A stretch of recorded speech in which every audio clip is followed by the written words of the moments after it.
Deputy Tommy Broughan, please. Well, first of all, Taoiseach, I'd like to ask you about the Éireann high-level report on the Department of Justice, which makes some important points, I believe, according to Mr Pat Leahy, about accountability and about the budgeting and resources of An Garda Síochána. When will that be published, and will the Dáil get a chance to discuss it? And secondly, can you explain why there was no public competition for the position of Secretary-General of the Department of Justice? Obviously, it's a key department of government, and everybody believes that most jobs in government should be filled by public competition. Why was there no competition here? In this case, Mr O'Driscoll has a fine track record, but again, we would have expected a public competition. The justice matter I want to ask you about in particular, though, this morning was the CSO report on recorded crime to the end of March 2018, which a lot of people find very disturbing and disappointing. Those stats, as you know, Taoiseach, they show a general significant increase in crime across nearly all categories. For example, sexual offences rose almost 15% to over 3,000. Attempts of threats to murder, assault and harass were up nearly 14% to over 19,000 crimes. Robbery, extortion, hijacking rose 16%. Theft and related offences up 8% to almost 70,000 crimes. And damage to property up 5% to 23,000 plus. Now, homicides do show a decline in this period, but of course they don't include that terrible second quarter of this year, Taoiseach, when we seem to be having an appalling homicide almost every second day. These figures, of course, are published by CSO, and I quote, as statistics under reservation due to ongoing concerns about the quality of data from An Garda Síochána's Pulse database. So, Taoiseach, what steps are you taking to address this very worrying increase in crime during your period in office? And when will our CSO be in a position to publish regular crime stats without qualification?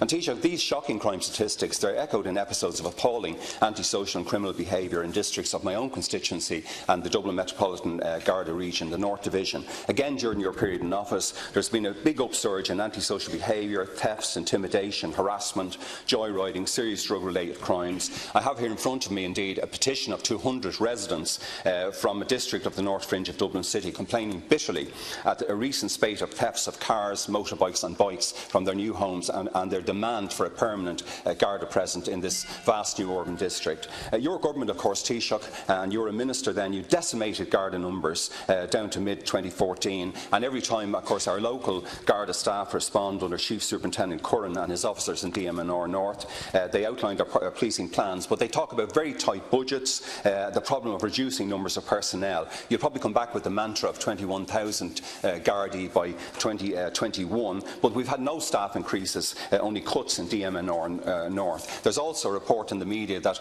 overtime budgets are being cut by up to 40%. Can you confirm, Taoiseach, if that's the case, and if the Garda budget of 1.65 billion in 2018 is adequate? Taoiseach, I think there's been a generally positive welcome for the appointment of the new Commissioner, the new Garda Commissioner, Mr Drew Harris, and I welcome his appointment. But are you going to give him the resources and tools he needs to transform An Garda Síochána from September and to deal with this growing lawlessness which has been a feature of your period as Taoiseach?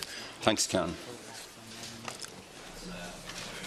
First of all, on the Éireann report, I really want to thank Pádraig Éireann and his group for the report that they provided to government, which we approved yesterday.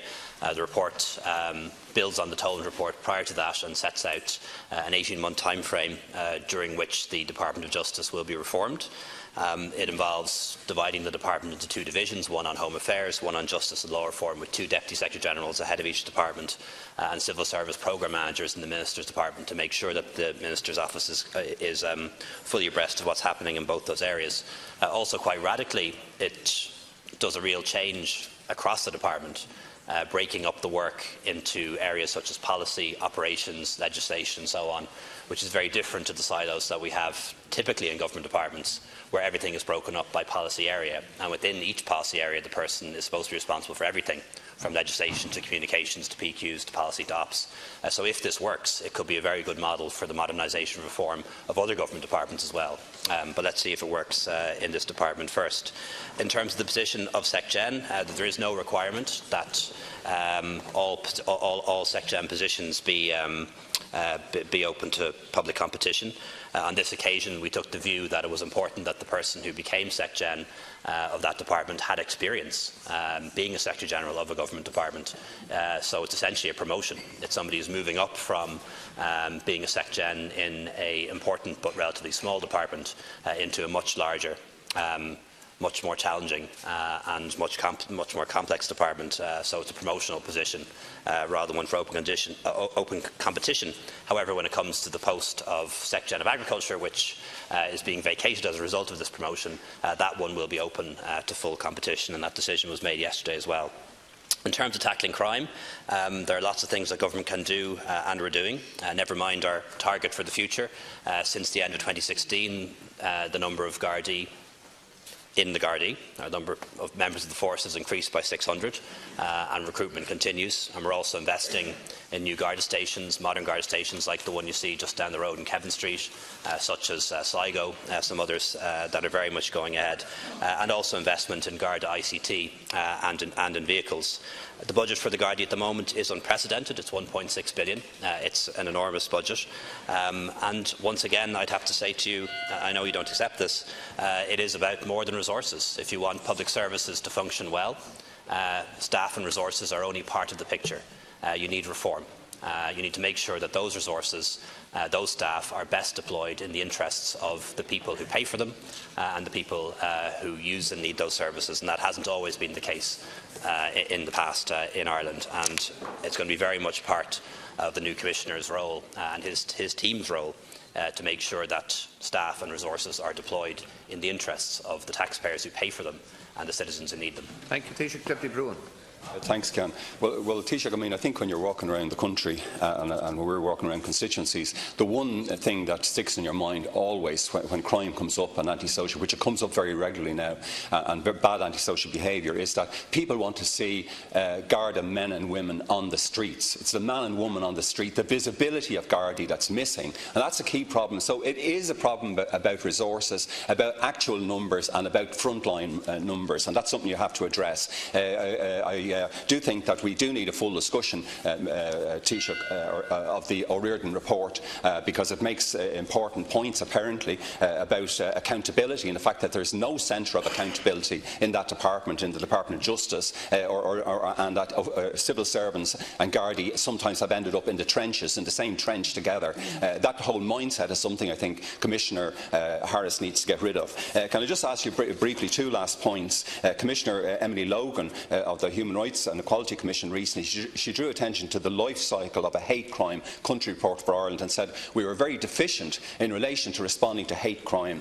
So is that something you have on the top of your agenda, which we could bring legislation? She says legislation is needed. And finally, I've asked for about maybe the 30th time during your administration for reports on the ongoing investigations in relation to serious white-collar crime of the findings of the Flood, Mahon and Moriarty tribunals. When will I and other deputies, when will we get a proper report about the investigation into those two tribunals? You're introducing extraneous matters. This is leadership. It's all crime. I'm talking about crime in the Department of Justice. Talking about the great train robbery, if we want. No, the tribunals can. The tribunals. Well, we're talking crime, and the Taoiseach wants to respond. Thanks, Ken. Taoiseach, please. Thanks very much. Well, on the first point, visibility, Garda visibility, I absolutely agree with you. That is what people want. I know in my community in Blanchetown and Castleknock, people like to see Gardaí. They like to see them out on the beat. They like to see them in cars. They like to see them on bikes. So I think you're absolutely right about that. And the fact that we are increasing Garda numbers, 600 more Gardaí now than 2 years ago, more being recruited all the time, will allow us to have greater Garda visibility. But again, it's not just about staff and resources. There are things that can be done within existing staff levels and existing staff resources to increase visibility. For example, greater civilianisation. There are lots of Gardaí who are not out in public where people see them. They're behind desks and in offices, and that needs to change. So we're going to need cooperation from the Garda Representative Association and others when it comes to civilianisation. And secondly, we're going to need changes on rostering. Very often Gardaí are not rostered when they're needed, and this happens to the health service too. You can have a lot of people on when it's relatively busy, and then when it's extremely busy, not so many people on. And that may mean asking people to do rosters that they consider to be antisocial. But if we care about society, we need to have staff in our Gardaí, in our health service and other places actually rostered on when society needs them. And I hope you'll be supportive of the Commissioner and the Government in making those reforms. Thank you.